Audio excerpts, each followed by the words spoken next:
Pourriez-vous concevoir que l'individu qui a juré votre perte vous donne, à son insu, la clé de votre plus grande richesse? Nous allons découvrir aujourd'hui l'histoire de Manon, une veuve dépouillée de tout, y compris de son toit, mais qui a trouvé dans la fange une chose plus précieuse que 1000 domaines. Mais avant d'explorer ce miracle, pourriez-vous aimer cette vidéo et vous abonner à la chaîne? Dites-nous en commentaire, juste en dessous, d'où vous nous suivez, surtout, quelle impression vous laissera la leçon de justice divine de ce récit une fois que vous l'aurez terminé. Puisse votre vie être comblée de bénédictions et de surprises extraordinaires, à l'image de ce qui est arrivé à notre héroïne, si vous vous abonnez via le bouton ci-dessous. Près du bouton « S'abonner », vous avez aussi la possibilité de devenir membre de la chaîne en cliquant sur « Rejoindre ». Cela vous donnera accès à des récits exclusifs, plus profonds et intenses, pour les véritables passionnés. C'est une façon de nous soutenir pour que nous puissions continuer à créer des histoires qui parlent au cœur et pour aider ma famille. J'ai aussi une astuce pour vous, pour nous aider rapidement et sans frais, faites glisser la section des commentaires vers la gauche. Un bouton « Partager » y apparaîtra. En appuyant dessus une première, puis une seconde fois, vous permettrez à ce message d'espoir de toucher davantage de personnes bénies comme vous. Maintenant, tenez-vous prêts, car l'acte de Stéphane envers Manon est impardonnable, mais le destin avait déjà scellé son jugement. L'histoire commence. Le bruit sourd de la terre s'abattant sur le cercueil de bois simple a frappé la poitrine de Manon, chaque pelletée résonnant comme un coup de masse sur son cœur. Nulle trompette, nulle gerbe de fleurs opulentes, nulle foule éplorée. Juste elle, vêtue de sa robe noire élimée, et son petit Léo, âgé de 7 ans à peine, qui serrait sa jupe si fort que ses phalanges en étaient blêmes. Le cimetière du village de Valvert baignait dans un brouillard cendreux, miroir parfait de l'âme de Manon en cet instant. Lucas, son époux, avait été un homme bon. Un homme aux mains durcies par le labeur, le dos voûté par le travail harassant au domaine de Saint-Étienne, la propriété de son patron, Stéphane. Leurs biens étaient maigres, quasi inexistants, mais ils savaient l'un l'autre. Le soir, autour d'un plat de lentilles éclairé par la flamme vacillante d'une bougie, Lucas lui disait « Manon, tant que nous sommes unis et que Léo est en bonne santé, nous sommes plus fortunés que ce Stéphane avec tout son argent. » Mais Lucas n'était plus. Une fièvre fulgurante l'avait emporté en 3 jours, laissant Manon face à un vide abyssal et une question lancinante qui taraudait son esprit, que va-t-il advenir de nous? L'air glacial de l'après-midi lui mordait les yeux, mais Manon se refusait à flancher ici. Une boule de feu lui serrait la gorge, une pression intolérable menaçant de se muer en un hurlement de désespoir. Elle baissa les yeux vers les grands iris bruns de Léo. L'enfant frissonnait, pas seulement à cause du froid, mais d'une peur viscérale. La mort était un concept abstrait pour lui, mais l'absence était une réalité tangible. Il comprenait que son père ne le ferait plus tournoyer dans les airs en rentrant du travail. « Maman, ne pleure pas », chuchota Léo avec une innocence capable de fendre l'âme la plus endurcie. « Papa fait un gros dodo avec les anges, pas vrai? Il va veiller sur nous. » Manon s'agenouilla, ses articulations craquant sur la terre meuble, et enlaça son fils. L'odeur de savon de Marseille et de terre humide qui émanait de l'enfant fut son seul rempart contre l'évanouissement. « Oui, mon trésor. Il veille sur nous, » dit-elle d'une voix étranglée, réprimant un sanglot pour ne pas l'alarmer davantage. La quiétude de ce moment funèbre fut brève. Ils venaient à peine de regagner le petit gîte qu'ils occupaient sur les terres du domaine, une modeste bâtisse prêtée par le propriétaire à ses employés au quand le vrombissement d'un moteur puissant déchira le silence. Un nuage de poussière s'éleva sur le chemin de terre alors qu'un 4x4 de luxe, d'une propreté insolente, pila net devant leur porte. Un frisson parcourut l'échine de Manon. Elle reconnaissait ce moteur, cette manière arrogante de freiner. C'était Stéphane, le maître des lieux. Stéphane était un homme de 45 ans, au teint couperosé et à l'embonpoint prononcé, toujours vêtu de tenues impeccables qui juraient violemment avec celles de ses ouvriers. Ses yeux, petits et noirs, brillaient d'une avidité insatiable. Stéphane ne se déplaçait pas, il arpentait le sol comme si chaque grain de poussière sous ses bottes de cuir fin lui appartenait, ce qui, d'une certaine façon, était vrai. Manon s'essuya les larmes d'un revers de main et s'avança sur le perron, Léo se tenant derrière elle, tel un lionceau protégé par sa mère. « Monsieur Stéphane », articula-t-elle en inclinant la tête, un geste de déférence qui masquait une nausée profonde. À peine son mari en terre, et le patron était là. Pas un mot à la veillée, pas une fleur. Que venait-il faire? Stéphane sortit de son véhicule, laissant la portière ouverte. Il ôta son chapeau, non par respect, mais pour tamponner son front moite d'un mouchoir de soie. Son regard ne se posa pas sur Manon. Il balaya la maison, les murs décrépits, le toit de tôle ondulé, les quelques poules chétives picorant la terre. Manon, sa voix était râpeuse, autoritaire. Navré pour Lucas. Un bon ouvrier, mais la vie continue. Les affaires, elles, n'attendent pas les défunts. La brutalité de ses paroles fut une gifle pour Manon. Le souffle lui manqua. Merci, monsieur, parvint-elle à murmurer, ses mains crispées sur son tablier. C'est allé si vite. D'un geste dédaigneux, comme s'il chassait un insecte, Stéphane balaya ses mots. Oui, oui, tragique. Mais je suis là pour une raison pratique. Femme, tu sais que ce logement est réservé aux employés du domaine. Lucas n'est plus. Tu ne travailles pas la terre, et le nouveau contremaître arrive de Lyon demain. Il faut que la maison soit libre. Le monde de Manon bascula. Un sifflement assourdissant envahit ses oreilles. Avait-elle bien compris? Pardon, monsieur Stéphane? Demanda-t-elle, sa voix n'étant qu'un tremblement, ses jambes prêtes à se dérober. Aujourd'hui? Nous rentrons à l'instant du cimetière. Je n'ai aucun endroit où aller. Léo, mon fils, un rire sec et sans joie s'échappa de la gorge de Stéphane, un son qui lui gela le sang. Tu me prends pour la Croix-Rouge, Manon? C'est du business. Lucas connaissait le contrat. Un toit contre un travail. Plus de travail, plus de toit. Tu as 2 heures pour plier bagages avant que mes hommes ne viennent vider les lieux. Léo, percevant l'angoisse de sa mère, se risqua à passer la tête. T'es méchant? Lança-t-il avec une audace d'enfant. Laisse ma maman tranquille. Stéphane toisa le garçon avec le dédain qu'on réserve à un roquet importun.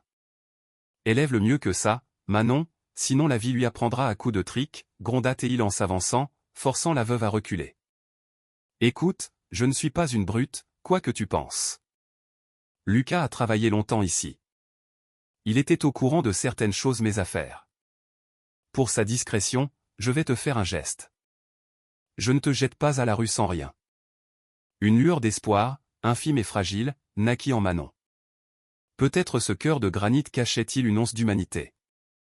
Un peu d'argent, peut-être, ou un petit logis au village. Monsieur? S'enquit-elle, s'accrochant à cette chimère. Stéphane plongea la main dans sa veste et en sortit un document jauni et chiffonné. Il le lui tendit avec un sourire sardonique, une grimace de pur mépris. Prends. C'est le titre de propriété d'une parcelle au nord. On l'appelle le Rocailleux. Elle est à toi. C'est cadeau. Manon saisit le papier, ses mains tremblaient. Ses notions de lecture étaient rudimentaires, mais ce nom, elle le connaissait. Toute la région le connaissait. Une froidure mortelle l'envahit. Le Rocailleux n'était pas une exploitation agricole, ni même un champ. C'était un versant de collines, une étendue aride et hostile, couverte de roches coupantes, de graviers sombres et de ronces. On racontait que même les chèvres s'y brisaient les pattes. Une terre dont personne ne voulait. Inculte, impropre à l'élevage, impossible à construire. Un désert minéral. Monsieur Stéphane, Manon leva vers lui un regard noyé de larmes d'humiliation. Mais au Rocailleux, rien ne pousse. Ce n'est que de la rocaille. Des pierres. Comment puis-je vivre là avec mon fils? Il n'y a ni eau, ni abri. Stéphane éclata de rire, un rire gras et sonore qui fit trembler son corps. Ses gardes du corps, descendus du 4x4, se joignirent à sa sinistre hilarité, un concert de hyènes se repaissant de la détresse de leurs victimes. Dans ce cas, il faudra que tu apprennes à brouter des cailloux, ma petite. S'esclaffa-t-il, délecté par sa propre cruauté. Je suis un homme généreux, je t'offre une propriété. J'ai même essayé d'y planter des pommes de terre. Si tu parviens à y faire pousser quoi que ce soit, tu seras riche. Mais loin de mes yeux. Il s'approcha d'elle, violant son espace intime, et sa voix se fit un murmure menaçant, empreint d'odeur de tabac et d'alcool de luxe. Lucas a emporté mes secrets avec lui. Toi, tu vas emporter ta misère au Rocailleux. Maintenant, décampe. Je veux cette place nette avant le crépuscule. Stéphane tourna les talons, remonta dans son véhicule et s'éloigna dans un nouveau nuage de poussière qui enveloppa Manon et Léo, les faisant suffoquer. Manon resta figée, ce papier sans valeur à la main, le cœur brisé. La honte était une brûlure sur ses joues. Un cocktail de haine et d'impuissance lui tordait les entrailles. Elle balaya du regard ce qui avait été son foyer. Ce gîte modeste où elle avait cuisiné, ri avec Lucas, vu Léo faire ses premiers pas. Un homme riche et cruel venait de tout lui reprendre d'un revers de la main. Maman, la voix de Léo n'était qu'un souffle. On part? Où on va? J'ai faim. Ces mots, j'ai faim, furent l'électrochoc. Pas le droit de s'effondrer. Elle devait être forte pour lui. Elle ravala ses pleurs, s'essuya le visage et s'accroupit pour le regarder droit dans les yeux. Nous allons sur notre terre, Léo. Une terre à nous, rien qu'à nous, mentit-elle, s'efforçant d'insuffler de la fermeté à sa voix, alors que la terreur la paralysait. Ce sera une grande aventure. Comme dans les histoires de papa. Elle se précipita à l'intérieur et se mit à emballer leurs affaires avec une hâte fébrile. Faute de valise, elle noua de vieux draps en baluchon. Elle y entassa leurs quelques vêtements, une cocotte en fonte, 2 cuillères, un couteau émoussé, une couverture râpée et leurs maigres provisions, un reste de riz et de la farine de maïs. Les meubles, trop lourds, devraient rester. En rangeant leurs photos de mariage, un petit cliché passé, la douleur la submergea de nouveau. « Lucas, aide-moi » implora-t-elle dans le vide. « Donne-moi la force, je n'en peux plus. » Ils quittèrent le gîte alors que le soleil couchant embrasait le ciel d'une lueur sanglante. Derrière les rideaux, les voisins les épiaient. Nul ne sortit. Nul n'offrit son aide. La crainte de Stéphane surpassait la pitié. Chacun savait que secourir un paria du patron, c'était s'attirer les foudres. Manon hissa le plus gros baluchon sur son épaule. Il pesait 1 tonne, non seulement d'objets, mais de souvenirs et de chagrins. Léo portait un petit sac contenant ses jouets, quelques figurines de bois, et la cocotte en fonte. « Avance, mon fils. »« Ne te retourne pas, » lui dit Manon en lui prenant la main. Ils longèrent la route, avalant la poussière soulevée par les voitures. La marche vers le rocailleux était longue, et elle montait. Chaque pas était un supplice. Les vieilles chaussures de Manon, aux semelles percées, laissaient les cailloux meurtrir ses pieds. Mais la douleur physique était presque un soulagement, elle anesthésiait celle de l'âme. Après 2 heures d'une marche harassante, ils atteignirent le sentier menant à leur propriété. Le cœur de Manon sombra. Le spectacle qui s'offrit à elle lui coupa le souffle, mais pas de ravissement. Un paysage dantesque, une pente abrupte et grisâtre, comme si un démon l'avait lacéré de ses griffes. Pas un brin de verdure, hormis quelques arbustes secs et épineux s'agrippant aux failles de la roche. Le sol n'était pas de la terre, mais un chaos de gravier, de roches volcaniques sombres et de pierres aux arêtes vives qui luisaient, menaçantes, dans la lumière mourante. Le vent y avait une voix particulière, un gémissement incessant qui s'engouffrait entre les rocs. Le froid était mordant, désolant. « C'est là qu'on va habiter, maman ?» demanda Léo, les yeux écarquillés de peur et de déception. Il cherchait une maison, une cabane, n'importe quoi. Il n'y avait que des pierres. Les larmes revinrent, brûlantes et rageuses. Stéphane ne les avait pas seulement chassées. Il les avait condamnées. Comment survivre ici? Il n'y avait aucun refuge. Oui, mon trésor. Ici, répondit-elle, laissant choir son fardeau sur le sol rocailleux. Le choc métallique de la cocotte contre la pierre fut comme un glas funèbre. Manon leva les yeux vers le ciel, qui s'obscurcissait à vue d'œil, envahi de nuages noirs annonciateurs d'orage. Le legs de Stéphane n'était pas un présent, c'était une tombe à ciel ouvert. Mais en regardant son fils grelotter, Manon sentit une force nouvelle, plus puissante que la peur, monter en elle. Une chaleur née de ses entrailles, qui se propageait dans sa poitrine. Ce n'était pas de l'abattement, c'était de la rage. Une rage pure, viscérale, maternelle. Stéphane pense que nous allons mourir ici, se dit-elle à voix basse, ses poings si serrés que ses ongles lui labouraient les paumes. Il nous prend pour de la vermine, mais il se trompe. Je ne te laisserai pas avoir le dernier mot, ordure. Mon fils ne souffrira pas. Manon se tourna vers Léo, esquissant le plus vaillant des sourires. Nous allons bâtir un fort, Léo. D'abord, une cabane. Trouve les plus grosses branches que tu peux parmi ces rochers. Vite, avant l'averse. Mère et fils engagèrent une course contre la montre et les éléments, déplaçant des pierres, tentant d'enfoncer des piquets dans un sol qui se dérobait, luttant pour le moindre centimètre carré de sécurité dans cet enfer de caillasse. Manon l'ignorait encore, mais cette terre aride et maudite, ce rocailleux objet de toutes les moqueries, recelait un secret sous sa croûte grise, un secret que Stéphane, dans son immense arrogance, avait dédaigné. Cette terre n'était pas stérile. Elle était la gardienne d'un trésor. Mais pour le découvrir, il leur faudrait d'abord survivre à la nuit la plus effroyable de leur existence. Car les nuages qui s'amoncelaient au-dessus d'eux n'apportaient pas que la pluie, ils charriaient une colère qui allait éprouver la foi de la jeune veuve jusqu'à ses ultimes retranchements. La nuit s'abattit sur le rocailleux tel un drap de plomb. Ce n'était pas une de ces nuits de campagne paisibles, peuplées du chant des criquets et d'une douce brise. C'était une obscurité oppressante, dense, saturée d'électricité. Les nuages sombres qui s'étaient accumulés au cours de l'après-midi avaient désormais dévoré chaque étoile, transformant la voûte céleste en une gueule de monstre béante, prête à les engloutir. Manon s'activait avec une énergie désespérée. Ses mains, jadis douces, n'étaient plus que des plaies. La terre que Stéphane lui avait léguée était sans pitié.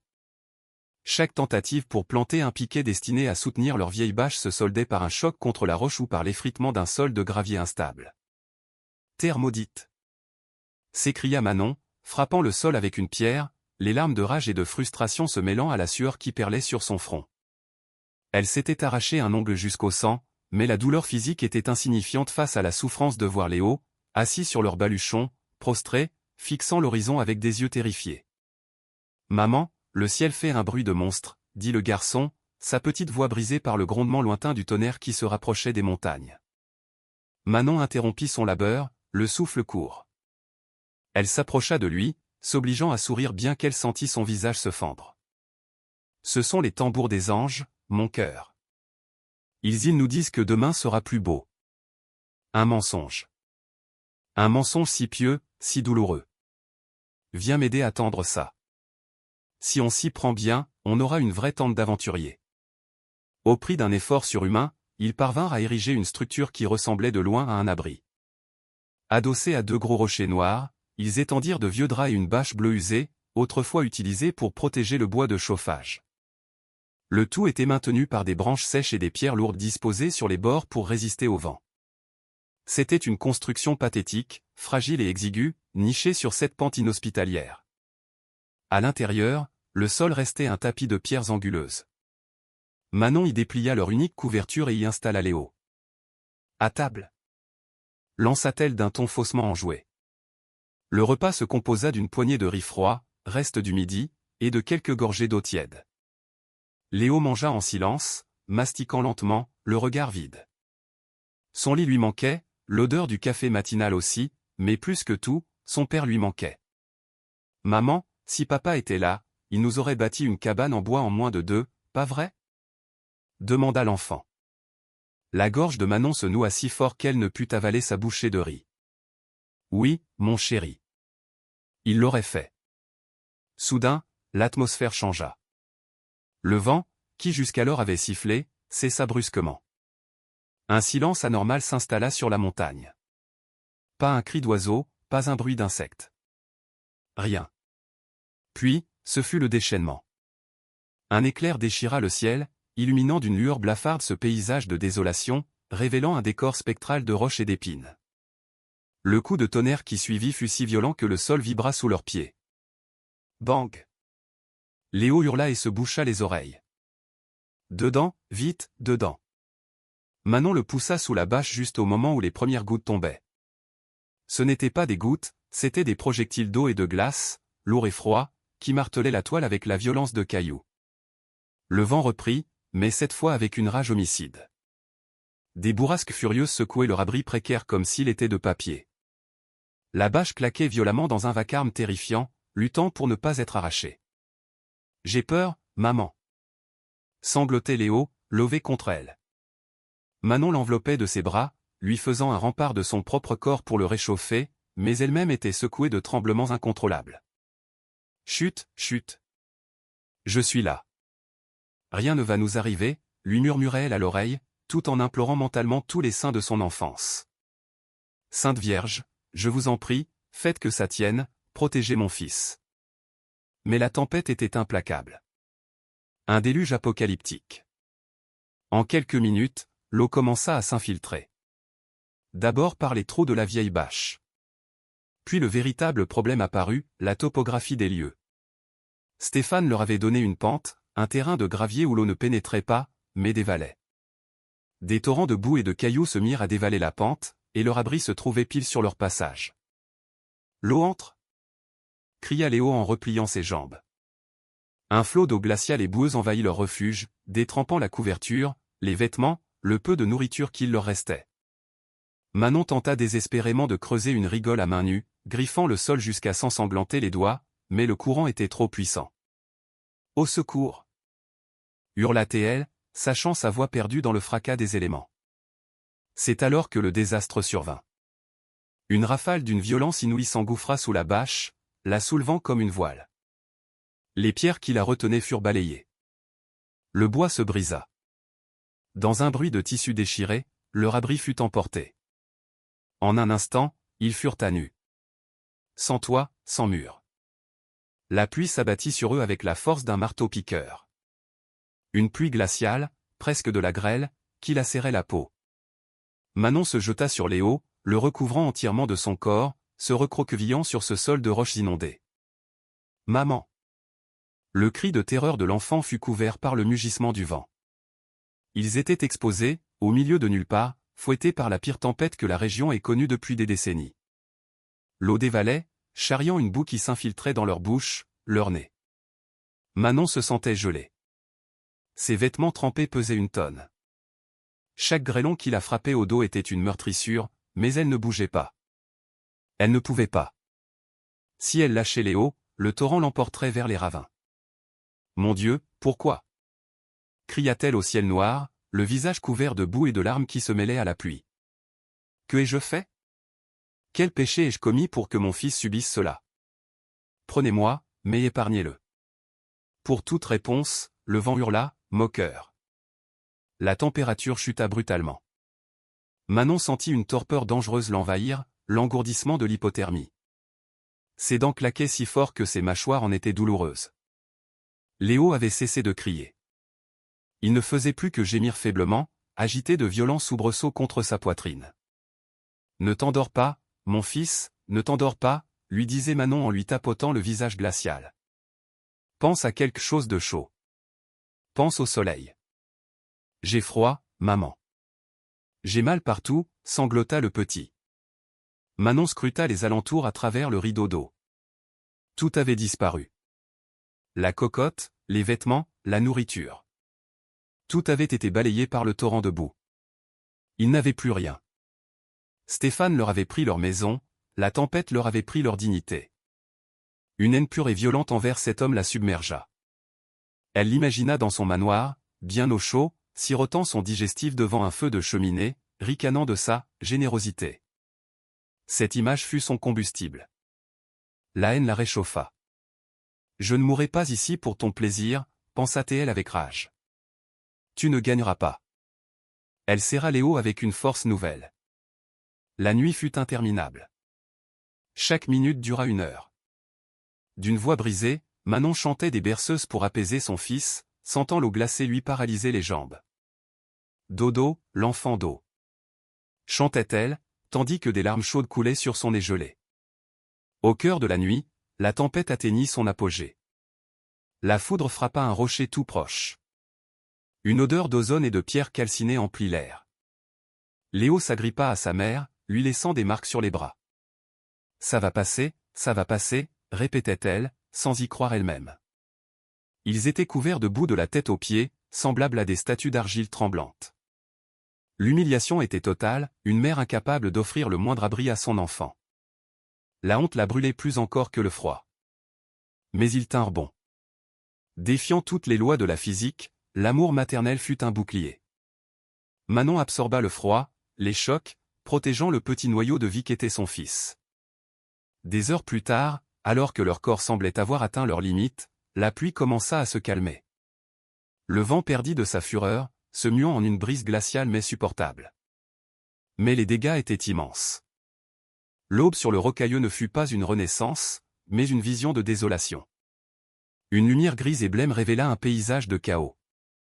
Manon tenta de se mouvoir, ses muscles étaient pétrifiés. Il lui fallut de longues minutes pour se détacher du sol. Elle leva la tête, ses yeux rougis et gonflés balayant les environs. Le terrain était méconnaissable. La pente avait été lessivée. Là où il y avait de la poussière et de la terre, il ne restait que la roche à nu. De profondes ravines zébraient le sol. De leurs affaires, il ne restait rien. Pas même une chaussette. Elle regarda Léo. L'enfant était livide, les lèvres violacées, les yeux creusés, grelottant malgré la fin de l'averse. « Maman, murmura-t-il, je sens plus mes pieds. » La panique saisit Manon. Ils avaient survécu à la tempête pour mourir de ses conséquences. Seuls, trempés, sans nourriture, à des kilomètres de tout secours.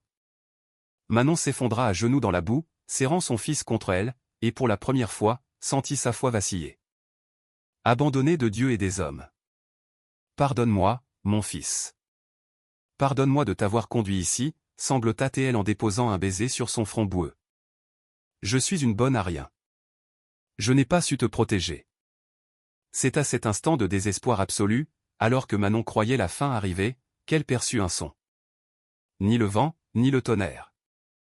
Le bruit de lourdes bottes sur le gravier détrempé. Crac, crac, crac.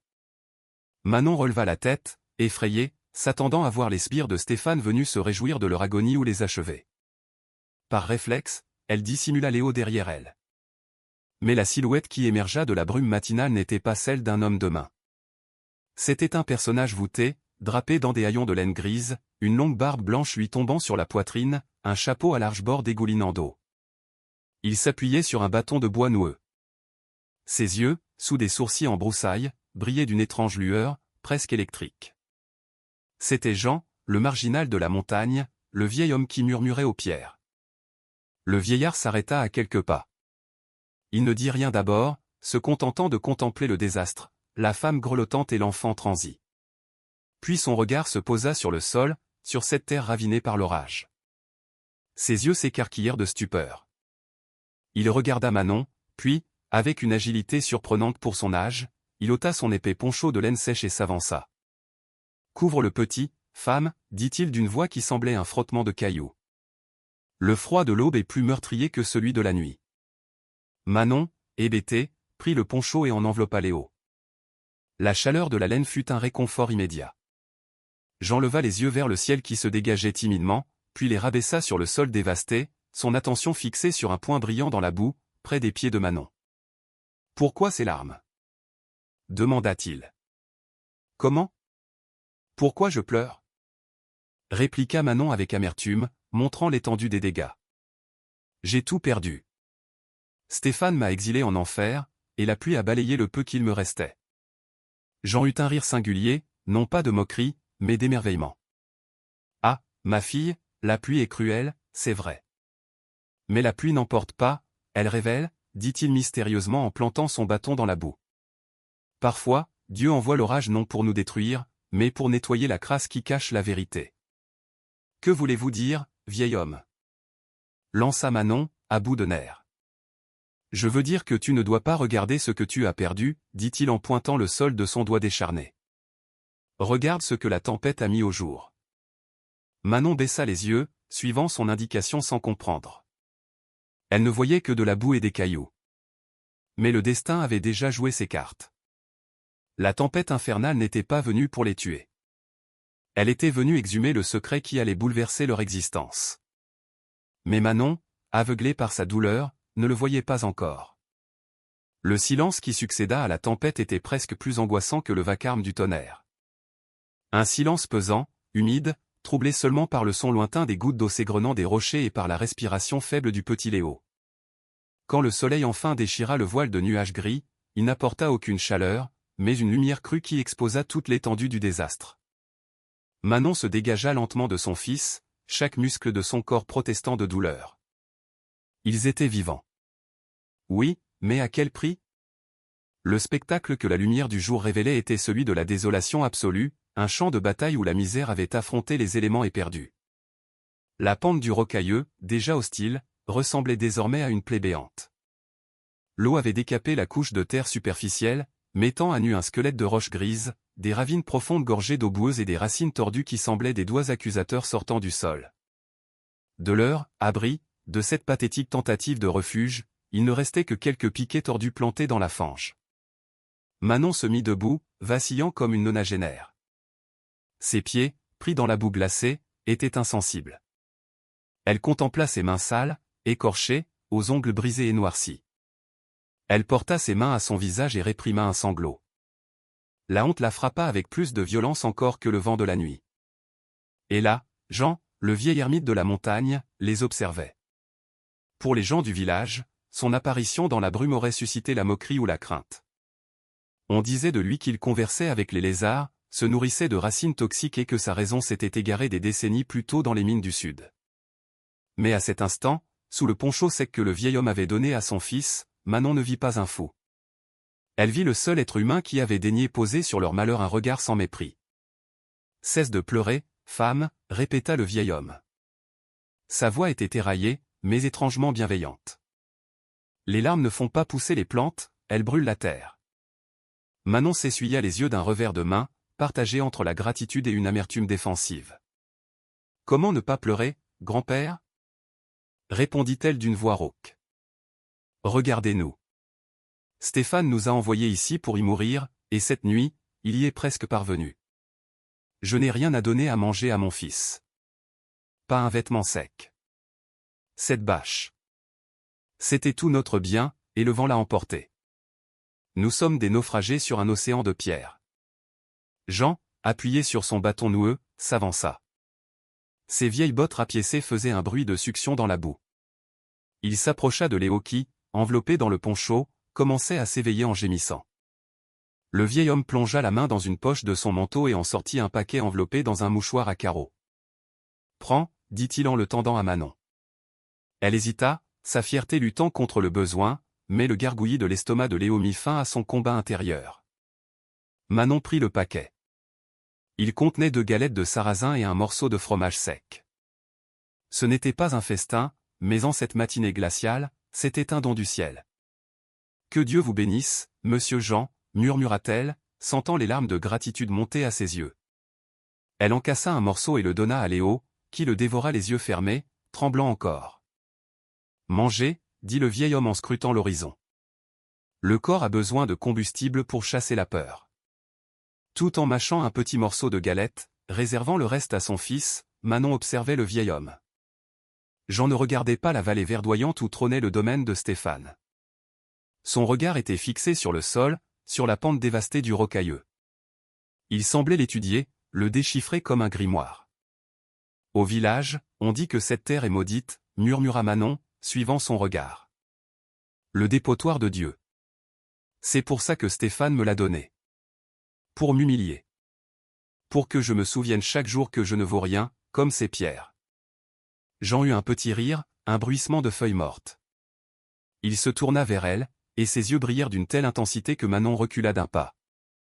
Les hommes comme Stéphane regardent la terre et n'y voient que ce qu'ils peuvent piétiner, ce qu'ils peuvent monnayer rapidement, dit le vieil homme en frappant le sol de son bâton.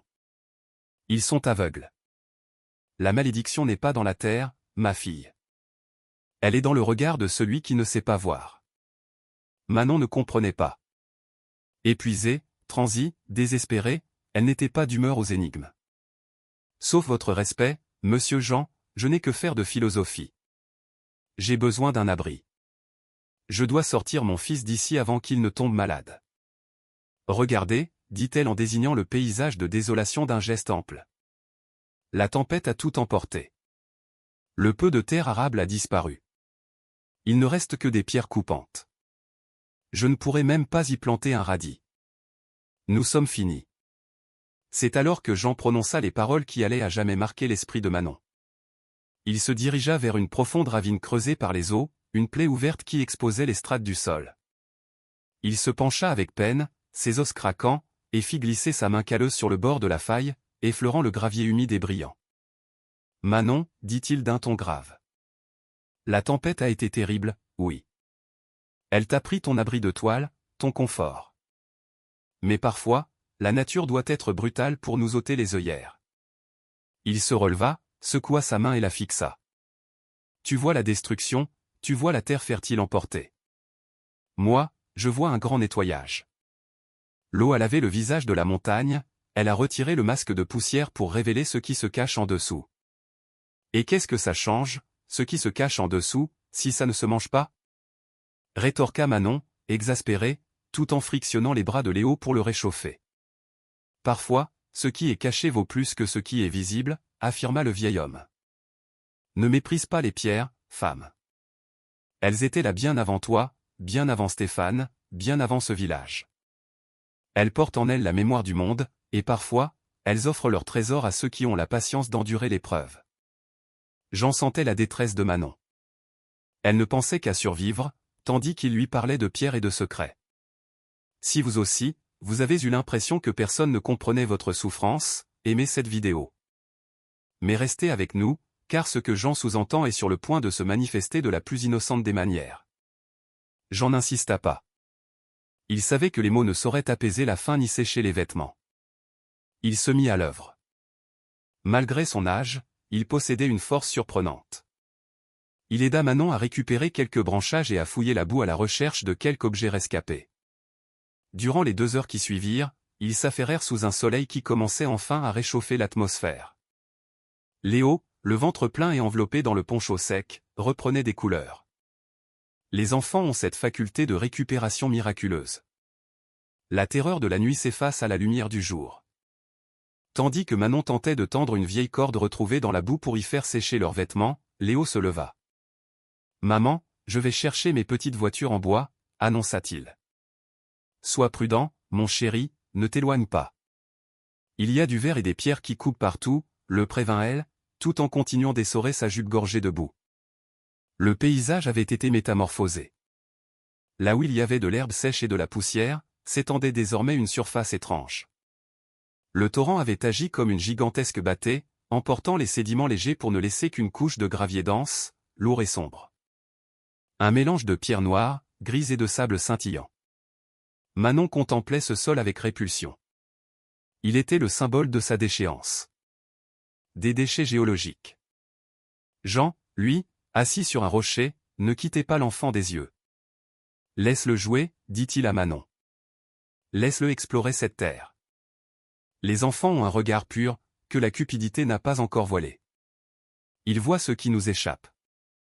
J'espère juste qu'il ne se blessera pas, grommela Manon, accablée. Son esprit était un tourbillon de calculs impossibles. Combien pourrais-je tirer de mes cheveux si je les vends? Pourrais-je mendier à l'église dimanche sans être vu par le contremaître de Stéphane? Comment reconstruire quelque chose ici? Le désespoir était un gouffre. Manon s'assit, vaincue. Son regard se porta sur le manoir de Stéphane, ce point blanc et arrogant au loin, dans l'écrin de verdure de la vallée. Il était là, au chaud, riche et puissant, tandis qu'elle était ici, dans la fange. Un jour, Stéphane, tu paieras pour chaque larme de mon fils, murmura-t-elle, une vaine promesse au vent. Mais tandis que Manon se laissait consumer par sa haine et son chagrin, à une vingtaine de mètres de là, Léo était dans son propre univers. L'enfant s'était accroupi près d'une dépression naturelle où l'eau avait accumulé une grande quantité de petits cailloux lavés.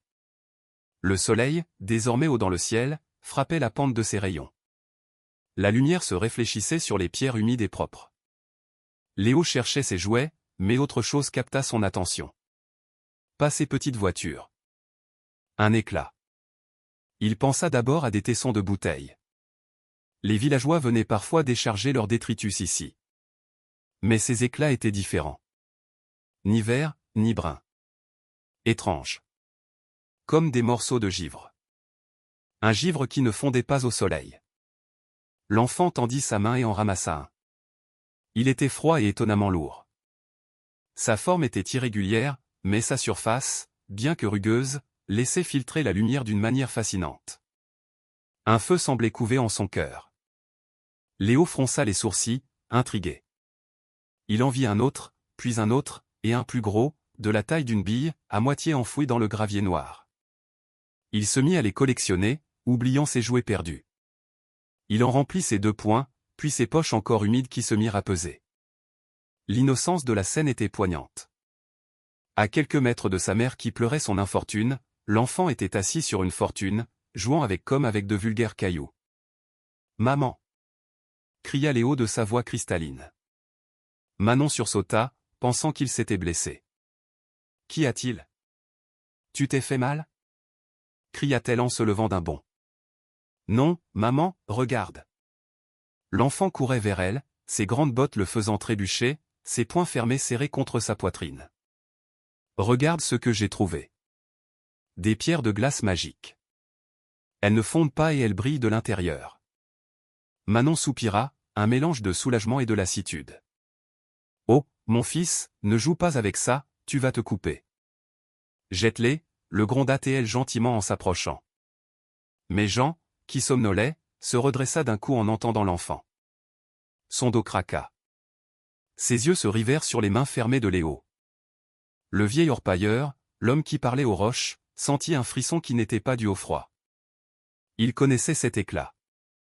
Il l'avait cherché toute sa vie. « Attends, Manon. » La voix de Jean fut un ordre, presque un rugissement, qui arrêta la mère alors qu'elle s'apprêtait à lui faire lâcher ses pierres. « Ne jette rien. » Jean s'approcha en boitillant, mais avec une hâte surprenante. Il rejoignit l'enfant et s'agenouilla dans la boue, sans se soucier de son pantalon. Il était essoufflé. « Montre-moi, petit, » dit le vieil homme, sa voix brisée par l'émotion. « Ouvre tes mains, doucement. Laisse-moi voir ces pierres de glace. » Léo, un peu intimidé par l'intensité du vieil homme, ouvrit lentement les doigts. Là, dans la paume sale d'un enfant orphelin et miséreux, reposaient 5 pierres. Brutes, irrégulières, d'un blanc laiteux et translucide. Mais lorsque le soleil les frappa, elles renvoyèrent un éclat presque aveuglant.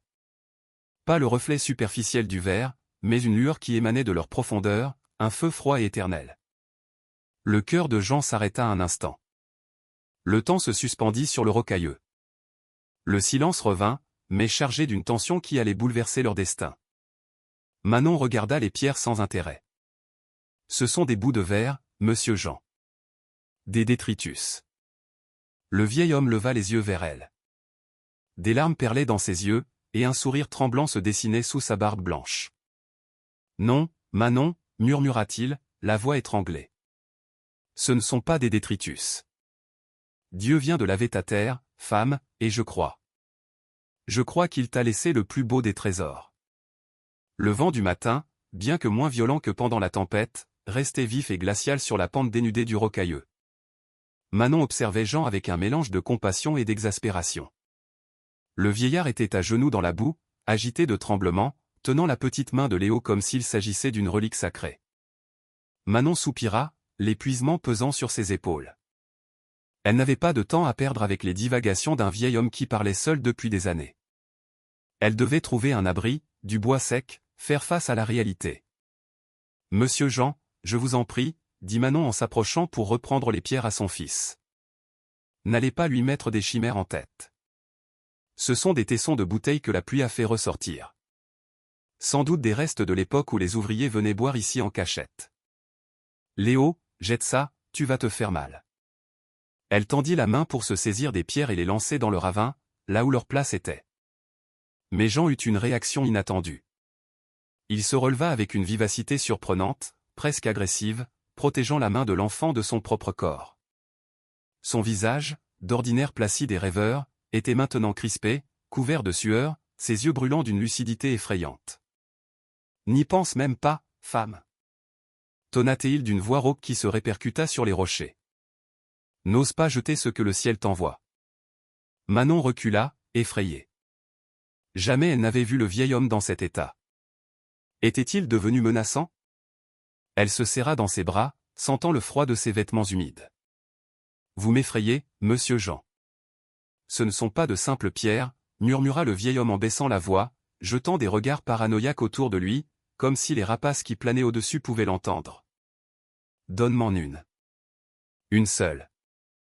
Laisse-moi t'ouvrir les yeux, Manon, car la souffrance t'a rendu aveugle. » Avec des mains tremblantes, Jean prit une des pierres de la paume de Léo. Il la tint face au soleil. C'était un cristal irrégulier de la taille d'un ongle, de forme octaédrique, comme 2 pyramides jointes par leur base.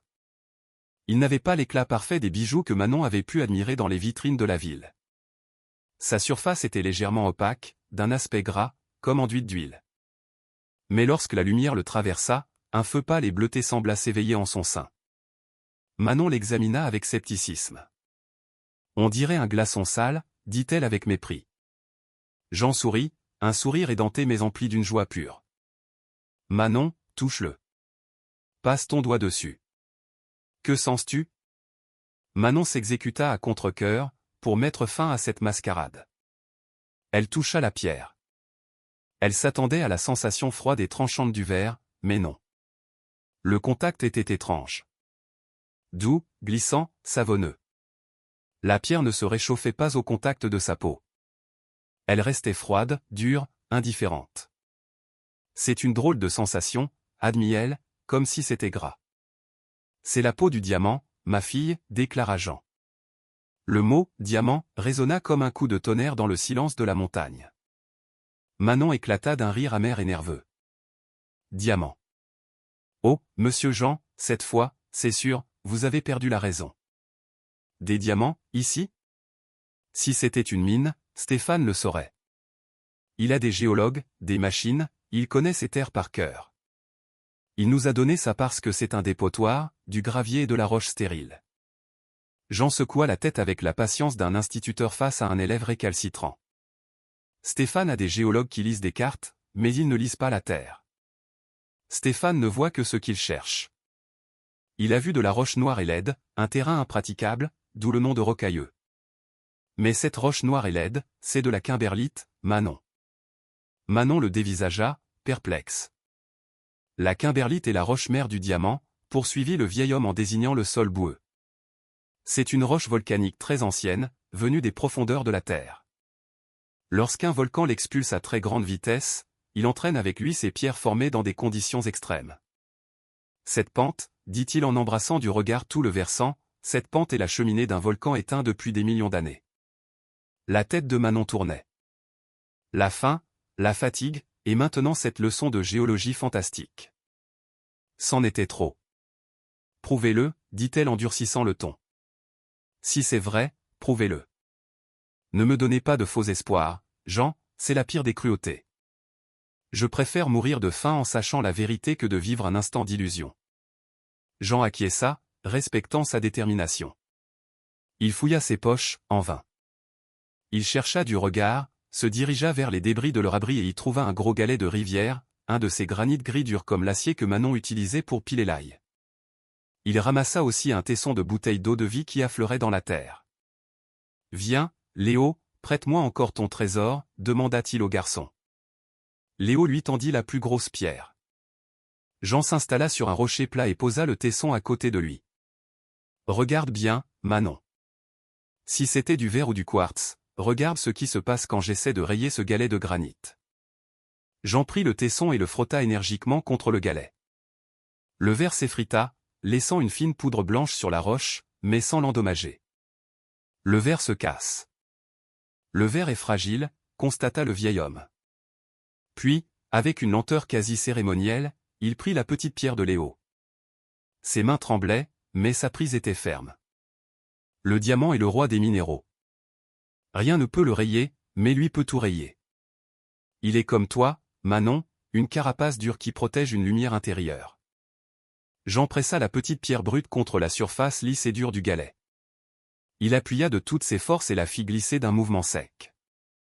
Un crissement aigu et désagréable se fit entendre, comme des ongles sur une ardoise. Jean retira sa main et souffla sur le galet. Manon se pencha pour observer. Là, sur la surface grise et inaltérable du granit, une entaille, une ligne blanche, nette et profonde, avait été tracée, comme si une lame chauffée à blanc avait tranché du beurre. La petite pierre de Léo était indemne. Pas la moindre égratignure. Elle brillait toujours de sa froide arrogance. Le temps se figea pour Manon. Son esprit luttait pour accepter ce que ses yeux voyaient. On n'aurait pas le granit comme ça. Il faut des outils spéciaux pour y parvenir. Et cette petite chose l'avait fait sans effort. Mon Dieu, souffla Manon, portant les mains à sa bouche. Ses jambes se dérobèrent et elle tomba à genoux dans la boue à côté du vieil homme. tu comprends, maintenant? Demanda Jean, des larmes coulant dans sa barbe. C'est un diamant brut, Manon, d'une qualité que je n'ai pas vue en 40 ans de prospection. Un octaèdre parfait. Manon se tourna vers Léo, qui jouait innocemment avec les 4 autres pierres, les entrechoquant. Clac, clac, clac. Le son de millions de dollars dans les mains sales d'un enfant affamé. Un vertige violent la saisit. Un mélange d'euphorie, de panique et de nausée. Combien? Combien ça vaut? Demanda-t-elle d'une voix presque inaudible. Jean prit la pierre et la soupesausa. Rien que celle-ci, dit-il en la regardant, rien que cette pierre, Manon, vaut plus que le 4x4 de Stéphane. Plus que la maison dont il t'a chassé. Plus que ce que Lucas aurait pu gagner en 10 vies. Manon regarda la main de son fils. Il en tenait 4 autres. Cherchez. S'écria-t-elle soudain, avec une urgence fébrile. Léo, où les as-tu trouvés? Montre-moi l'endroit précis. Ce n'était pas la cupidité qui la guidait, mais l'instinct de survie. La peur que tout cela ne soit qu'un rêve. Léo, surpris par son ton, montra la petite cuvette formée par la pluie. Là, maman, dans la flaque. Manon et Jean s'y précipitèrent. La boue, le froid, tout était oublié. Ils se jetèrent au sol, fouillant le gravier noir et humide de leurs mains. Ce gravier était lourd, mêlé de pierres grenats et verdâtres. Cherche les petits pois rouges, Manon, lui expliqua Jean tout en creusant. Ces grenats. Là où il y a des grenats et cette pierre verte, l'olivine, il y a souvent des diamants. La pluie nous a facilité la tâche. Elle a emporté le plus léger et concentré le plus lourd au fond de ce trou. Un piège naturel. Manon ne connaissait rien à la géologie, mais son regard s'aiguisa. Maintenant qu'elle savait quoi chercher, l'éclat gras et si particulier des diamants bruts lui sautait aux yeux. Un ici. Cria-t-elle en sortant une petite pierre. Et un autre? Dit Jean en trouvant un plus gros, jaunâtre. En une demi-heure, sous le soleil qui leur chauffait le dos, ils avaient amassé un petit tas de pierres sur le mouchoir de Jean. 12 diamants. Certains minuscules, d'autres de la taille d'un petit pois, et un, que Léo trouva, de la taille d'une petite noix. Lorsqu'ils lavèrent cette grosse pierre dans une flaque, son éclat fut si vif que Jean dut plisser les yeux. Sainte Mère de Dieu, murmura le vieil homme. Je n'ai jamais vu ça. Ils étaient là, assis dans la boue, sales, affamés, en haillons, et ils étaient les personnes les plus riches de la région. Mais l'euphorie initiale céda la place à un sentiment plus froid et plus dangereux, la panique. Le regard de Manon se porta vers la route, puis vers le manoir de Stéphane au loin. Elle se sentit soudainement vulnérable, nue. Elle comprit qu'elle était assise sur une poudrière. « Monsieur Jean, dit-elle, la voix brisée, en recouvrant les pierres. Si Stéphane apprend ça. » Le vieil homme acquiesça gravement. Son visage se ferma. La joie de la découverte était assombrie par la réalité. « S'il l'apprend, il nous tue, dit Jean sans embâche. S'il sait que cette terre qu'il t'a donnée est une cheminée de diamants, il viendra avec ses avocats ou ses fusils. Il dira que c'est une erreur, que le sous-sol lui appartient. Il vous anéantira, Manon. » Manon serra Léo contre elle. Le garçon, les mains couvertes de boue, souriait, inconscient du péril mortel qu'il venait de déterrer. « Il m'a donné la terre, dit Manon pour se rassurer. J'ai le papier. Il a signé. Il a dit, tout est à toi, même les pierres. Stéphane est-il la loi ici? Rétorqua Jean. Un papier ne vaut que le juge qui le lit, et ici, les juges mangent dans la main de Stéphane. Un lourd silence s'installa. Le trésor était là, à portée de main, mais il ressemblait à une malédiction. À quoi bon être millionnaire si l'on ne peut dépenser un sou sans attirer les ennuis? Si Manon allait au village acheter du pain avec un diamant brut, en moins d'un quart d'heure, les gendarmes ou les hommes de Stéphane seraient là. Manon regarda son abri en ruine, le visage sale de son fils. Une vague de détermination la submergea, plus chaude que la rage, plus forte que la peur. Elle avait bravé la tempête pour protéger son fils. Maintenant, elle devait le protéger des loups. Je ne lui rendrai rien, dit Manon, une nouvelle dureté dans le regard. C'est un don de Dieu pour mon fils. C'est la compensation pour la vie de Lucas et pour notre humiliation. Stéphane ne verra pas la moindre de ces pierres. Jean la regarda avec admiration. La veuve fragile avait laissé place à une lionne. Alors il nous faudra être plus malin que lui, Manon. On ne peut pas vendre ça ici. On ne peut en parler à personne, même pas au prêtre. Que fait-on, alors? Demanda-t-elle. J'ai faim, Jean. Mon fils a faim. On est riche en pierre, mais pauvre en pain. Le vieil homme se caressa la barbe, son esprit habitué à déjouer les pièges de la nature calculant maintenant ceux des hommes. D'abord, on cache tout ça. Personne ne doit le voir. Enterre-le, coule dans ta jupe, peu importe. Secret total. Il marqua une pause et la fixa. Ensuite, il faut officialiser la découverte, mais pas ici. Il faut aller à Lyon, au bureau de recherche géologique et minière, là où Stéphane n'a pas d'influence. Mais pour ça, il faut de l'argent pour le voyage. L'ironie était cruelle. Il leur fallait de l'argent pour accéder à leur fortune. Une seule solution, dit Manon en regardant la plus petite des pierres. Une minuscule étincelle. Il faut en vendre une. Une seule, la plus petite. Juste de quoi manger, acheter des vêtements propres et payer un billet de TER pour Lyon. C'est risqué, l'avertit Jean. Les bijoutiers du coin sont des pipelettes. Une veuve sans le sou avec un diamant brut, ça va jaser. Manon serra la petite pierre dans son poing et se leva. Malgré ses haillons, elle avait une nouvelle dignité. Je prends le risque. Je vais au village. Je dirai que je l'ai trouvé dans la rivière, loin d'ici. Ou que c'était un héritage. J'improviserai. Mais Léo ne passera pas une autre nuit le ventre vide. Jean la regarda, inquiet, mais acquiesça. Sois prudente, Manon. L'éclat du diamant attire la convoitise, mais aussi les lames. Stéphane a des espions partout. Manon enveloppa le reste des diamants dans le mouchoir et le cacha dans son soutien-gorge, contre son cœur. Un secret dur et froid contre sa peau. Que Dieu me garde, dit-elle. Je descends au village. Ce que Manon ignorait, c'est que le danger était bien plus proche qu'elle ne l'imaginait. La cupidité a le nez fin, et au village, certains yeux ne dorment jamais. Sa décision de vendre cette petite pierre allait déclencher une seconde tempête, non pas d'eau, mais d'hommes armés, et une bataille pour sa terre qui mettrait son courage à rude épreuve. Manon confia Léo à Jean. Ce fut la décision la plus difficile de sa matinée. Son instinct maternel lui hurlait de ne pas se séparer de son enfant, mais elle savait que l'emmener au village, fatigué et affamé, ne ferait qu'attirer l'attention. Et si les choses tournaient mal, si Stéphane ou la police l'interceptaient, elle préférait savoir son fils en sécurité dans la montagne avec le vieil homme. Ne quittez pas cet endroit, monsieur Jean. Si vous voyez quelqu'un approcher, cachez-vous derrière les grands rochers, le prévint-elle d'un ton ferme. Va sans crainte, femme.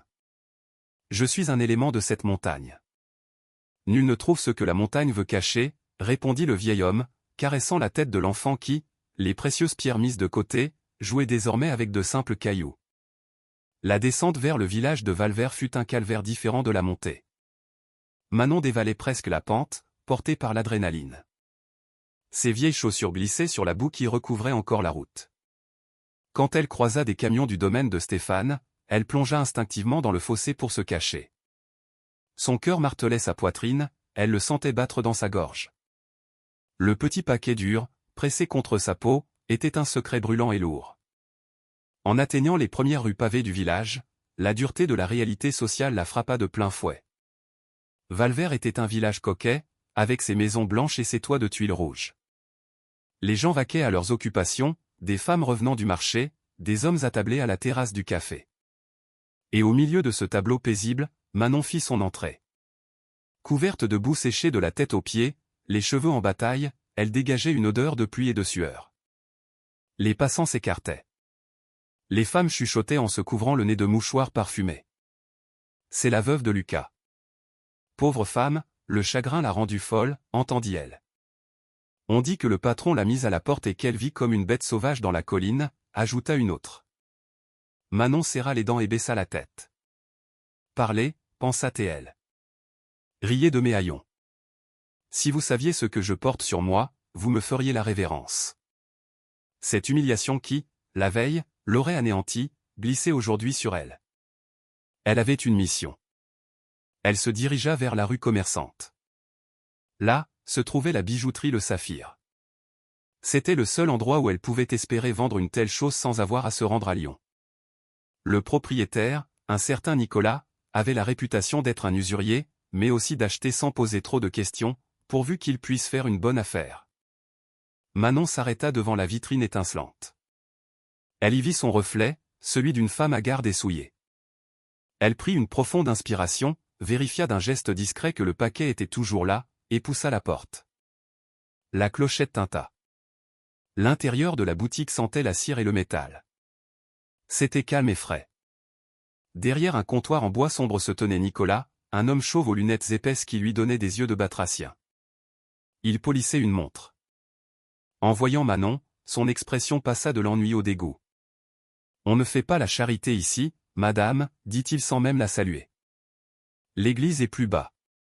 Sortez, vous allez me salir le parquet. » La honte monta aux joues de Manon, mais elle se força à rester digne.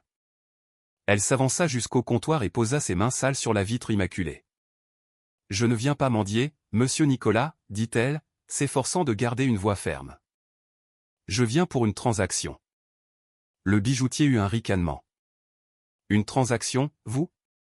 Vous allez me vendre quoi, Manon? L'alliance en toque de votre mari? Allez, je n'ai pas de temps à perdre.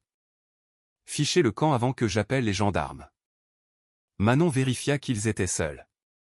Elle prit une grande inspiration, plongea la main dans son corsage ou un geste qui fit grimacer Nicolas de dégoût et en sortit le petit mouchoir. Elle le déplia lentement, ne révélant que la plus petite des pierres. Une étincelle de la taille d'un grain de maïs brilla sur le bois sombre. Nicolas allait de nouveau lui crier de partir, mais les mots restèrent coincés dans sa gorge. Ses yeux, grossis par les vers, se fixèrent sur la petite pierre. Un silence de plomb s'installa. Le bijoutier se pencha. Sans un mot, il sortit une loupe de sa poche et l'ajusta à son œil. Il examina la pierre. Manon retenait son souffle. « Où as-tu trouvé ça ?» demanda Nicolas sans lever les yeux. Son ton avait changé. La moquerie avait laissé place à une avidité tranchante. « Peu importe, répondit Manon, récitant le mensonge préparé avec Jean. C'était à ma grand-mère. C'était dans un vieux pot, et avec la mort de Lucas et l'expulsion, j'ai besoin d'argent pour manger. Nicolas la dévisagea. Manon soutint son regard, priant pour qu'il ne décèle pas sa nervosité. Le bijoutier savait qu'elle mentait. Les grands-mères de la campagne n'ont pas de diamants bruts de cette qualité dans de vieux pots. Nicolas saisit la pierre avec une pince, la fit tourner sous la lampe. Intéressant, murmura-t-il, feignant l'indifférence alors qu'il jubilait intérieurement. Il savait ce qu'il avait sous les yeux. Un diamant octaédrique d'une clarté remarquable. Même brut, il promettait une grande valeur une fois taillé. Mais il est sale. Plein d'inclusions. Et très petit. Difficile à tailler, on perdrait la moitié de la pierre. La tactique classique du rustler, dénigrer la marchandise. Combien? Demanda Manon, pressée d'en finir. Nicolas fit une grimace. Écoute, Manon, je prends un risque. Ça pourrait être du quartz. Mais comme je te connais et que ton histoire me touche, je t'en donne 50 €. Manon sentit son estomac se nouer.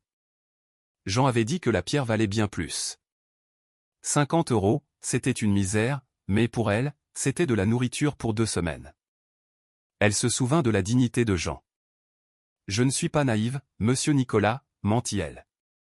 Ma grand-mère disait qu'elle valait bien plus. 500 €, ou je vais à Lyon. Elle fit mine de reprendre la pierre. La main de Nicolas fut plus rapide. Attends. La sueur perla sur son front. Il savait que la pierre valait au moins 10 000 € sur le marché. Quel caractère! Bon, d'accord, 500 €. Mais parce que je suis un bon chrétien. Je veux un reçu, et tu ne dis à personne que je t'ai donné autant pour ce caillou, ou j'aurai des ennuis. L'argent, maintenant, en liquide. Et pas de reçu. Sinon, je vais à Lyon. Nicolas la foudroya du regard, mais la cupidité l'emporta. Il ouvrit sa caisse, compta 500 € et les lui tendit. tiens, et disparaît. Et lave-toi avant de revenir ici. Manon prit l'argent, ses mains tremblaient. Jamais elle n'avait tenu une telle somme. Elle l'empocha, reprit son mouchoir vide et quitta la boutique en courant. L'air de la rue lui parut délicieux. Elle avait réussi. Elle avait de l'argent. Elle pouvait acheter de la nourriture, des couvertures, des billets de TER. Elle courut au marché, acheta du pain, du fromage, du jambon, 2 couvertures de laine, des bottes en caoutchouc pour Léo et une lampe de poche. Chaque achat était une victoire sur Stéphane. Mais pendant que Manon remontait la pente, ses sacs pleins, se sentant victorieuse, à la bijouterie, la trahison que Jean avait redoutée se mettait en place. Manon pense avoir gagné, mais elle vient de commettre une erreur fatale. La cupidité est un monstre insatiable. Si vous êtes suspendu à la suite, aimez cette vidéo. Pensez-vous que le bijoutier tiendra sa langue? Malheureusement, dans les petits villages, les secrets ont des ailes. Dans sa boutique, Nicolas contemplait la pierre, fasciné. Puis, son esprit se mit à calculer. Manon, cette miséreuse, avec un diamant pareil, se dit-il. Il savait qu'elle vivait au Rocailleux. Tout le monde le savait. Nicolas posa la pierre et regarda son téléphone. Un sourire malveillant se dessina sur ses lèvres. Il pouvait empocher le bénéfice de cette pierre, oui. Mais s'il prévenait le propriétaire de la terre, il pourrait gagner bien plus. Une faveur de Monsieur Stéphane valait plus que 1000 diamants. Stéphane était généreux avec ses informateurs. Il composa le numéro du domaine de Saint-Étienne. Allô, fit une voix de l'autre côté. Monsieur Stéphane, c'est Nicolas, le bijoutier. Désolé de vous déranger, mais je pense avoir quelque chose qui vous appartient. Ou devrait vous appartenir. Accouche, Nicolas. Je suis pressé. Votre ancienne locataire, Manon, vient de partir. Elle m'a vendu une pierre. Et alors? Qu'est-ce que ça peut me faire? Ce n'était pas n'importe quelle pierre, Monsieur Stéphane. C'était un diamant brut. Un gros, et très pur. Nicolas fit une pause. Et d'après mon expérience, ce genre de pierre ne vient pas d'un héritage. Elle portait des traces de boue du rocailleux. De la boue volcanique. Un long silence suivit. Un silence qui glaça le sang de Nicolas. Tu es certain de ce que tu dis, misérable? Demanda Stéphane d'une voix basse, menaçante. Absolument, patron. Je crois que cette femme est assise sur une fortune qui vous revient. J'arrive, dit Stéphane. Ne bouge pas, je veux voir cette pierre. Clic. Stéphane raccrocha.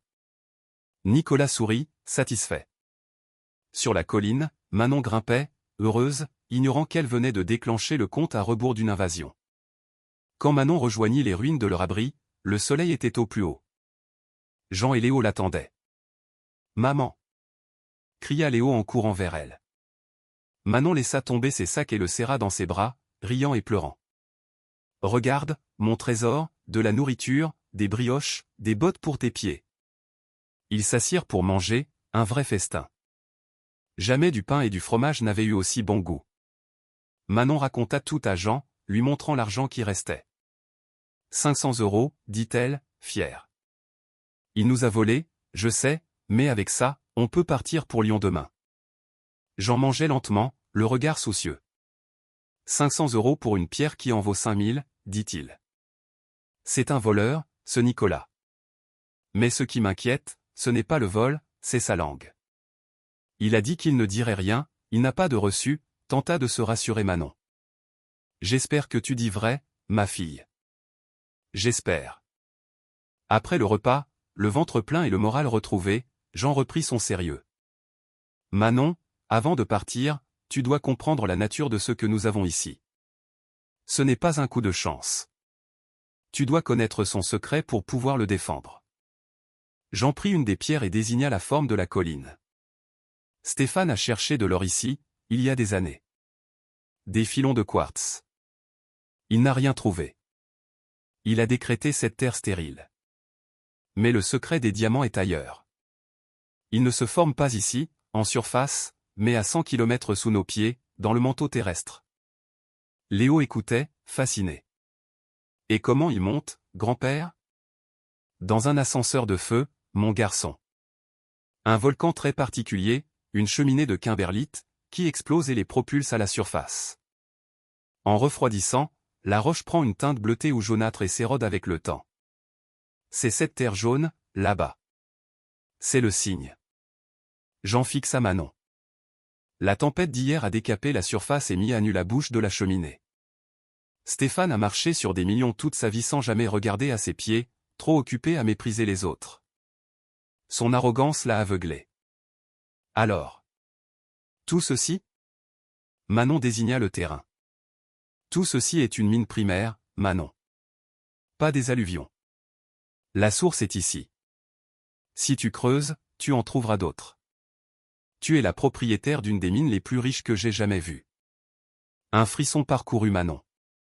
Ce n'était plus une question de survie, mais d'héritage. Cette terre pouvait assurer l'avenir de Léo et de ses descendants. Je ne les laisserai pas me la prendre, jura-t-elle. Cette terre a payé son dû avec nos larmes et notre peur. Elle est à nous. Alors prépare-toi, dit Jean en se levant brusquement, pointant la vallée. Car il semble que le diable soit pressé. Manon regarda. Au loin, sur la route qui serpentait vers le rocailleux, un nuage de poussière. 2 véhicules noirs, suivis de l'éclat argenté du 4x4 de Stéphane. La trêve était terminée. Ils arrivent.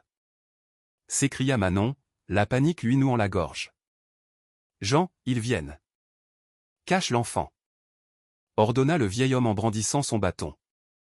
Et cache les autres pierres. Qu'ils ne trouvent que nous. S'ils veulent la guerre, Manon, nous leur offrirons la guerre des pauvres. La résistance. Le vrombissement des moteurs était assourdissant. Pour Manon, c'était le grognement d'une meute de fauves affamés s'approchant de leur proie. 2 4x4 noirs, hauts et menaçants, suivis par le véhicule argenté de Stéphane, étincelant comme une lame sous le soleil. « Cours, Léo !» hurla Manon. Derrière le grand rocher où on a mis l'eau. Ne sors sous aucun prétexte. Le garçon, les yeux emplis de larmes, hésita. Obéis. Tonna-t-elle d'une voix qu'elle ne se connaissait pas. Léo s'exécuta, ses nouvelles bottes glissant sur la boue, et se cacha derrière un rocher, se faisant tout petit. De là, il pouvait tout voir, tremblant de tous ses membres. Manon fit face au chemin. Ses jambes tremblaient, la peur lui donnait la nausée, mais elle regarda Jean. Le vieil homme se tenait droit, appuyé sur son bâton, tel un prophète attendant le jugement. Sa présence la réconforta. Elle n'était pas seule. Et cette terre était la sienne. Elle avait l'acte, elle avait le droit. Les véhicules s'arrêtèrent brutalement, soulevant un nuage de boue. Avant même qu'ils ne retombent, 4 hommes costauds en descendirent. Pas des ouvriers, des gorilles. Des pistolets à la ceinture, des regards vides. Ils se déployèrent, les encerclant. Puis, la portière du véhicule argenté s'ouvrit. Stéphane en sortit. Impeccable, comme toujours. Mais son visage était congestionné, les veines de son cou saillantes. Il n'avait plus son arrogance détachée.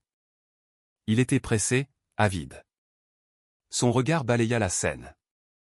La boue retournée, les ravines, et Manon.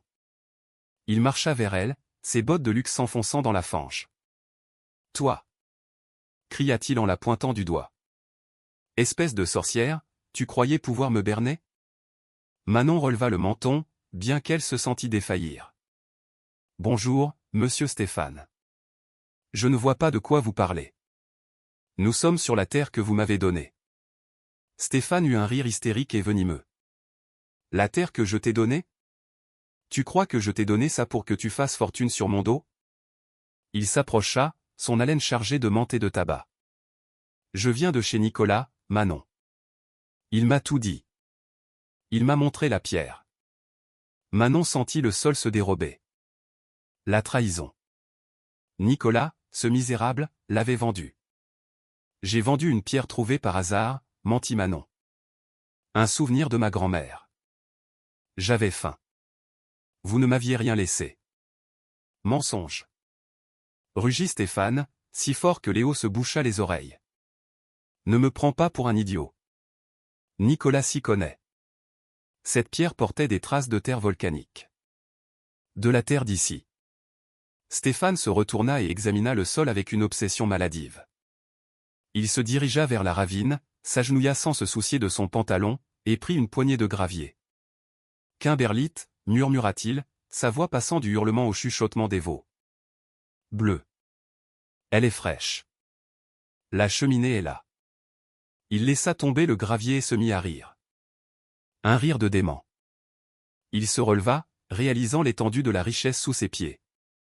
Il comprit qu'il avait offert un trésor. Sa fureur se déchaîna alors contre Manon. « Tu m'as volé !» cria-t-il en s'avançant, les poings serrés. « Tu savais. » Lucas savait, c'est pour ça qu'il me regardait de travers. « Vous, sale vermine, vous aviez tout prévu. » Lucas ne savait rien. Cria Manon en reculant. « Et vous m'avez donné cette terre. J'ai l'acte. Vous avez signé que tout, sol et sous-sol, était à moi. Ce papier, c'est bon pour les latrines. » Cracha Stéphane. Une erreur. Un don fait sous la contrainte morale. Et le sous-sol, espèce d'ignorante, appartient à l'État, et la concession minière de la région, elle est à moi. Tout ce qui brille ici est à moi. C'était faux, et il le savait. Mais sa parole avait toujours fait loi. Il fit un signe à ses hommes. Fouillez. Leurs vêtements, le gamin. Je veux toutes les pierres. Ensuite, virez-les d'ici. Deux hommes s'avancèrent vers Manon. C'est alors que Jean, qui était resté silencieux, frappa le sol de son bâton. Le son sec et puissant les fit s'arrêter net. Arrière, chien de garde. Tonna le vieil homme. Sa voix avait une autorité qui les cloua sur place. Jean s'interposa. Stéphane, dit-il en le fixant sans crainte. Tu as déjà tout. Le domaine, le bétail, l'argent. Faut-il que ton âme soit affamée au point de voler le pain d'une veuve et d'un orphelin? Stéphane le toisa. La ferme, le vieux fou. Tu parles aux pierres, hein? Demande-leur à qui elles appartiennent. Elles te répondront, à Stéphane Méné. Les pierres n'ont pas de maître, Stéphane, répondit Jean calmement. Mais la justice a une mémoire. Tu as signé un document. En précisant avec tout ce qu'il contient. Ta cupidité t'a aveuglé hier, et elle t'aveugle aujourd'hui. Si tu leur fais le moindre mal, la malédiction de cette terre s'abattra sur toi. Malédiction? Ricana Stéphane. La malédiction, c'est moi. D'un geste violent, il bouscula Jean, qui tomba lourdement dans la boue.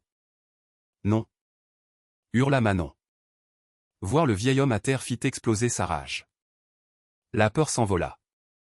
Elle se jeta sur Stéphane, le griffant. Ne le touchez pas, lâche! Criait-elle. Stéphane, surpris, la maîtrisa brutalement, lui tordant les poignets jusqu'à ce qu'elle crie de douleur, et la jeta au sol à côté de Jean. Ça suffit. Beugla-t-il en sortant un pistolet argenté. Il tira dans le sol, près de Manon. PAN. Le coup de feu résonna. Les oiseaux s'envolèrent. Le silence qui suivit fut terrifiant. Léo, dans sa cachette, étouffa un cri. Manon, paralysée, fixait le trou fumant dans la boue. Stéphane haletait. Le pouvoir le grisait. Fin de la partie, dit-il d'une voix glaciale. 10 minutes. 10 minutes pour ramasser vos saletés et foutre le camp de ma mine. Si je vous vois encore là dans 10 minutes, je vous jure sur la tête de ma mère que je vous enterre ici et que personne ne vous retrouvera. Je dirai que l'orage vous a emporté. Compris? Il se tourna vers ses hommes. Et fouillez-moi tout ça. Je veux ces pierres. Les hommes se mirent à saccager le peu qu'ils avaient. Manon aida Jean à se relever. Il saigne. Stéphane l'avait projeté contre un rocher. Ce n'est rien, ma fille, murmura Jean. On ne peut pas lutter. Ils nous tueront. Un des hommes ne trouva que le pain. Les pierres, Manon les avait sur elle. Patron, y a rien, que de la merde, dit l'homme. Stéphane était fou de rage. Il s'approcha de Manon, son arme toujours à la main. Donne-les, exigea-t-il. Les pierres, où je vais chercher le gamin. Je sais qu'il est là. Les petits restent toujours près de leur mère. Cette menace figea le sang de Manon. Léo. Lentement, les joues brûlantes de larmes d'impuissance, elle plongea la main dans son corsage. L'humiliation était absolue. Elle avait lutté, elle avait trouvé le trésor, et elle devait le livrer à son bourreau pour sauver son fils. Les voilà, dit-elle en sortant le mouchoir. Stéphane le lui arracha des mains. L'ouvrit. Ses yeux s'illuminèrent de convoitise. Magnifique, murmura-t-il. Des millions. Et cette clocharde les cachait là. Il empocha le mouchoir, triomphant. Maintenant, dégagez. La terre est à moi. Mais Jean se releva. Il s'essuya le sang. Il n'avait pas l'air vaincu. Il regarda Stéphane, puis la route. Stéphane, dit-il d'une voix calme, presque dérangeante. Tu as pris les pierres, frappé un vieil homme, menacé une femme. Mais tu as oublié une chose. Quoi encore, vieil imbécile? Demanda Stéphane, prêt à partir. Tu as oublié qu'on est mardi, dit Jean. Stéphane fronça les sourcils. Et alors? Le mardi, expliqua Jean, le cadastre de Lyon envoie ses agents pour les procédures urgentes. Ce matin, quand Manon est allée au village, je ne suis pas resté inactif. Stéphane se figea. Le sourire quitta son visage. De quoi tu parles? Manon ne comprenait pas non plus. Jean lui fit un clin d'œil. Manon est allée chez le bijoutier, mais je lui ai aussi donné une lettre pour le notaire. Une déclaration de découverte. La loi dit que si on ne déclare pas une découverte dans les 24 heures, on perd ses droits. Mais si on la déclare, l'État devient votre partenaire. Tu mens? Cria Stéphane, blême. Écoute, dit Jean. Au loin, un autre son. Une sirène. Celle de la gendarmerie nationale, pas les forces locales à la solde de Stéphane. Des gyrophares bleus et rouges apparurent au loin. Manon regarda Jean, stupéfaite. Elle n'était pas allée chez le notaire. Que se passait-il? Jean lui fit un clin d'œil presque imperceptible. Il avait tout prévu. Jean n'était pas qu'un fou. Il avait été avocat, autrefois. Et aujourd'hui, la loi se réveillait. Stéphane était piégé. Les pierres volaient dans sa poche, une arme à la main, et les gendarmes qui arrivaient. Mais une bête acculée est la plus dangereuse. Vous ne m'aurez pas, cria Stéphane. Cette terre est à moi. Il visa de nouveau Jean. Si je tombe, tu tombes avec moi. Stéphane, non, cria Manon, se jetant devant le vieil homme au moment où le doigt de Stéphane se crispait sur la détente. Le coup de feu se mêla au hurlement des sirènes qui arrivaient. Écran noir. L'écho du tir se répercuta dans la vallée, tel le jugement dernier. Manon avait fermé les yeux, s'attendant à l'impact, à la fin. Elle sentit un souffle d'air, une chaleur sur son épaule, mais nulle douleur, seulement le fracas des sirènes et le chaos. Elle ouvrit les yeux. Stéphane était toujours là, mais sa main armée était déviée vers le ciel. Un tir de précision d'un gendarme d'élite avait frappé le rocher à côté de lui, le faisant dévier sa visée. Manon était saine et sauve. Le tir de Stéphane s'était perdu. Gendarmerie nationale. Une voix au mégaphone déchira l'air. Jetez vos armes. La scène se figea. Stéphane, le tyran local, se retrouva face à 20 officiers armés jusqu'aux dents. Ces gorilles, si menaçants quelques instants plus tôt, lâchèrent leurs armes et levèrent les mains. Vous ne savez pas qui je suis, hurla Stéphane, tentant de jouer sa dernière carte. Je suis Stéphane Menet, propriétaire de tout ça. C'est elle, la voleuse. Un capitaine de la gendarmerie, un homme au regard d'acier, descendit de son véhicule. Ce n'était pas un des pions de Stéphane. Il s'avança, lui arracha son arme et le plaqua contre le capot de son propre 4x4. Vous êtes en état d'arrestation pour tentative de meurtre, agression et vol, déclara le capitaine Dubois en lui passant les menottes. Le clic métallique fut le plus doux des sons pour Manon. Vous me faites mal, gémit Stéphane, humilié. J'appellerai le préfet. Vous serez muté demain.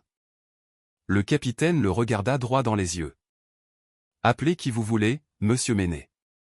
Nous avons une plainte formelle déposée ce matin au parquet de la République pour activités illégales et menaces à l'encontre de Madame Manon Vega. Une plainte très détaillée. Manon, toujours au sol près de Jean, était abasourdie. Elle n'avait déposé aucune plainte. Le capitaine adressa un signe de tête respectueux à Jean. « Bonjour, maître Jean. Nous sommes venus dès que nous avons reçu votre appel. » Stéphane était bouche bée. Manon regarda le vieil homme. « Maître » murmura-t-elle. Jean, le front ensanglanté, se redressa. Il n'avait plus rien d'un mendiant. Il s'épousseta et sortit de sa poche une vieille carte professionnelle et une copie de l'acte de propriété. « Il y a 30 ans, j'étais avocat au barreau de Lyon, Manon, dit-il en regardant Stéphane avec pitié. J'ai tout quitté quand j'ai perdu ma famille, pour chercher la paix dans les pierres. Mais on n'oublie jamais la loi. » Jean s'approcha de Stéphane, à genoux et maîtrisé. « Capitaine Dubois, dit-il, je crois que si vous fouillez ses poches, vous trouverez le corps du délit. » L'officier plongea la main dans la poche de Stéphane et en sortit le mouchoir de Manon. Il l'ouvrit. Les 11 diamants étincelèrent, laissant les gendarmes sans voix. « Des diamants bruts, siffla le capitaine. Une fortune. Ils sont à moi. Ma terre. Balbutia Stéphane, sachant sa cause perdue. C'est là ton erreur, mon ami, intervint Jean en brandissant l'acte. Capitaine, voici le titre de propriété. Enregistré et notarié. Stéphane Méné a cédé cette parcelle à la veuve Manon Vega en tant que corps certain avec une clause de renonciation. Jean lut le passage à voix haute, cède la totalité du terrain, y compris surface, construction, arbres, pierres et sous-sol, sans aucune réserve d'usufruit ni d'exploitation ultérieure. Jean fixa Stéphane. Tu as rédigé ça pour te moquer, pour l'humilier en lui donnant des pierres sans valeur. La loi, elle, prend les contrats au pied de la lettre. Tu lui as donné les pierres. Toutes les pierres. Même celles qui brillent. Stéphane baissa la tête, écrasé par le poids de sa propre malice. Il avait signé sa propre ruine, offrant une mine en croyant donner un dépotoir. L'ironie était à suffoquer. Embarquez-le, ordonna le capitaine. Manon le regarda être emmené, voûté, sale, vaincu. L'homme qui l'avait terrorisé n'était plus qu'un prisonnier. Une fois les lieux sécurisés et les suspects partis, le silence revint. Un silence de paix. Les secouristes les examinèrent. Rien de grave. Jean eut quelques points de suture, mais il souriait. Léo sortit de sa cachette en courant. « Maman! Les méchants sont partis. » Manon le souleva, le couvrant de baisers, ses larmes n'étant plus que de la joie. « Oui, mon trésor. Ils sont partis pour toujours. » Le capitaine s'approcha, le mouchoir plein de diamants à la main, et le lui remit solennellement. « Madame Vega, le procureur a autorisé que ces pierres restent sous votre garde, avec une protection, jusqu'à leur dépôt en banque. Soyez prudente. Vous tenez là l'avenir de plusieurs générations. » Manon prit les pierres. Elles avaient le même poids, mais une signification nouvelle. Ce n'étaient plus des pierres de glace. C'était la promesse de Lucas, la justice divine faite matière. Épilogue. 1 an plus tard, le rocailleux avait changé de nom. On l'appelait désormais l'espoir de Lucas. Manon n'exploita pas la mine. Elle ne voulait pas que son fils grandisse au milieu du bruit et des machines. Conseillée par maître Jean, qui avait ressorti son costume mais gardé ses bottes, elle négocia avec une compagnie minière éthique. Elle vendit les droits d'exploitation pour une somme astronomique, tout en conservant des royalties à perpétuité. Mais si vous pensez que Manon est partie vivre une vie de luxe à l'étranger, vous vous trompez. Stéphane perdit tout. Ruiné par les indemnités et les amendes, son domaine fut mis aux enchères. Et c'est Manon qui l'acheta. Non pas pour y vivre, mais pour le transformer.